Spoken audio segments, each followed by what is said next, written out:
Сите земји од Западен Балкан имаат иднина во Европската Унија и таа иднина ги определува и перспективите на земјите од нашиот регион. Ова го изјави министерот за надворешни работи Никола Поповски, пренесувајќи го заедничкиот заклучок на шефовите на дипломатиите на 6 земји од Западен Балкан, Австрија и Италија, на состанокот на министрите за надворешни работи на земјите членки на Централноевропската иницијатива што се одржува во земјава.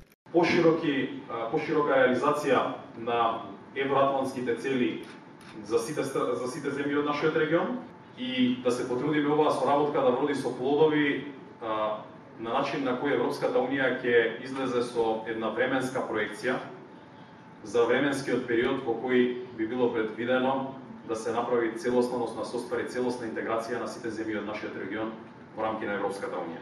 Српскиот премиер и министер за надворешни работи Ивица Дачич оцени дека е важно да се задржи стабилноста во Македонија, што е значајно за целиот регион.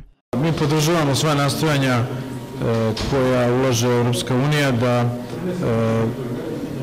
se situacija što pre podvede u političke okvire.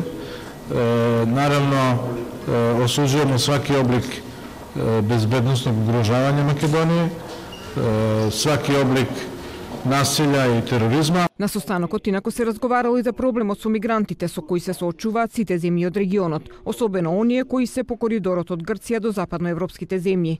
Од состанокот е упатена порака дека мора да има сеопфатна стратегија која ќе ги вклучи земјите од Западен Балкан за справување со сериозниот предизвик на миграцијски движења.